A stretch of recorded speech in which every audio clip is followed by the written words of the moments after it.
All right, welcome back. We've got our weekly stock market update and pretty green week as we're seeing here on the heat map. This is the heat map from last week, and we talked about in the previous week how there was a rotation out of technology. We saw a lot of blood on the streets when it came to technology. The semiconductors last week had their worst week since the pandemic, and a very nice bounce back week this week. So real quick, let's go over some of these names and then we'll go look at the charts and then we'll look towards some of the economic data we got and then we'll look towards next week. So some of the big movers here: Nvidia 15% this week, Microsoft 7%, Broadcom 22%. You've got Tesla 9%, Amazon 8%. Let's see here. You've got the banks under some pressure. There was some news that came out from the banking sector that their profits may be a little smaller than what they thought. Their profit margin on some of the higher interest rate products, they're not squeezing out as much profit as they thought. I believe that was the case for the banks getting hit. And then you do see some red in energy. We'll look at the oil chart here in a moment, but pretty green all over the place. You even have Costco and Walmart, some more of those consumer defensive stocks still holding up well here, and more buyers stepping in this week. So Apple not doing much. Apple had their iPhone announcement, which at least to me was a little disappointing. It's just the same phone with a new color and they switched the camera around. But that's kind of been the story for Apple the last handful of years. So pretty green week, and when we look at the charts, we just kind of regained our ground from last week. So let's go ahead and pull up the S&P 500. We're looking at a weekly chart here. Last week, big red candle to the downside. This week, big green candle to the upside. Now this green arrow we've had on here for a little bit, so it was just kind of bouncing off of that. And we will see if we can finally break out to this new all-time high. We're getting pretty close.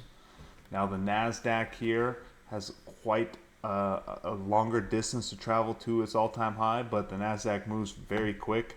You can see for all these indices, 5 green days in a row. When we zoom in a little bit more, there was some volatility when the economic data came out. So a few of these mornings we had some numbers come out and the market would tank and then move up out of it, especially Wednesday. Wednesday was a wild day. We had a huge swing on the NASDAQ. It was, I think, a 3.5% swing because we opened up, we dropped 1%, and then I think we closed over 2%. So pretty large move there. But overall, really green week here. Let's pull up the oil chart because we did drop below. Wow, we got into 66. So pretty interesting drop there on oil. I've had this green box here for a long time. Man, yeah, so pretty interesting. We'll see what happens here with oil. Wouldn't surprise me if we get a bounce back up. But for the gas prices, that's going to be nice. Real quick, we'll look at Bitcoin. Bitcoin having a nice bounce here, back over 60,000. So we'll see. Again, I still think we're just chopping sideways. We get a flush sometime in September, October. Remember the market, this is a very volatile period. The volatility tends to peak in October. And we, especially when we have all this Federal Reserve news. Are they going to cut rates? How much are they going to cut rates? And then we have the election news coming out. So there's going to be a lot more sensitivity like we saw this week to economic data. Let's go ahead and look at a couple more names here. Nvidia, again, nice bounce this week. Amazon having a nice bounce this week. What's the other one? Google. So this Google, I did buy some Google this week. Now, when you look at Google versus something like the S&P 500, the S&P is right next to its all-time high. If you look at something like Google, we're still pretty far away from that. So if the S&P were to hold up and the NASDAQ were to hold up, it wouldn't surprise me for Google to kind of play a little bit of catch up here Now, fundamentally, nothing has changed with Google's earnings and their business. The reason we're seeing Google be a laggard here is all of the antitrust news that's been popping up these last couple of weeks. And there was another court hearing, I believe, this week when it came to Google and what the DOJ is going to do. So we'll see what the resolution there. I don't think there's going to be any news anytime soon, but Google is a long-term hold for me. And this week I did accumulate a little bit more when we were down here in the dumps, and looking to see how we perform here. But zooming out here, to me, this looks like a very nice buyable dip. Now, not financial advice, do your own research. To me, Google is a very good company. They're growing really well in their different business sectors, the cloud. Look at my recent Google earnings video that I posted up maybe a month ago. And Google's valuation is one of the cheaper. I think it is the cheapest of the Mag 7. We're looking at a 22 price to earnings. And so I think there's a little bit of catch up to be played here on Google, and I wanted to be constructive. I didn't buy so much last week I did buy this guy here, Nvidia. So I wanted to put a little bit more money to work. So I did buy some Google this week. And we will see the next dip that we get, what looks appealing out there. But this past little dip that we had, it was Nvidia and Google were the big ads that I had. Earlier, I did buy some Google or Amazon on their earnings dip, and that is now nicely in profit. Haven't bought Tesla in a while. Man, this chart is ugly. But if we keep chugging up here, I will be selling some more covered calls and hedging for the next downturn. As I said, we are in a very sensitive time for the market.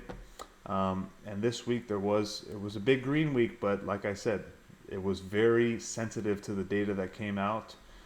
Wednesday, that was the big dump and then rip out of that. That was CPI day. CPI came in pretty much as expected. And then you had, let's see here, the PPI on Thursday. That came in almost as expected. You had the debate on one of these days. And then this morning you had the consumer sentiment data. So there was a decent amount of data this week, but the CPI was the big one. And, you know, it's great that CPI continues to be cooler than what it was last year, but I don't really have much to say on that number. It wasn't super hot, it wasn't super cool. It was right around in line. Now, next week we do have retail sales coming out on Tuesday, and then we have the Fed meeting. So next week's going to be a big week. I expect to be plenty of volatility with the FOMC meeting. So we're going to have the Fed's going to give a speech. They're going to either cut rates 25 basis points or 50 basis points, and they're going to give some jargon on what they're thinking. And then we also have unemployment claims on Thursday, and then just more Fed talk later in the week. So I do expect next week to be choppy again, and who knows which way the market continues to push. If the market likes what the Fed does and says, maybe we see an S&P at an all-time high. If not, maybe we get rejected and we will see that all-time high later down the road. So looking forward to another big week next week, and we will see what the heat map looks like after the FOMC meeting. So until then, keep your head on a swivel and look out for my video next week, and we will see how much lower interest rates go. But the big news is, or the biggest thing I'm going to look for is, you know, what not what the Fed does, is what they say, right? How quick are they going to be to keep cutting? Are they going to do a small cut and say, you know, we're looking for the unemployment to really start falling off a cliff before we get aggressive, or, you know, we're ready to cut 50 to a full base or full percent if we need to. So I'll give a recap on all of that next week. Until then, have a great weekend, and I will see you all next Friday. Peace out.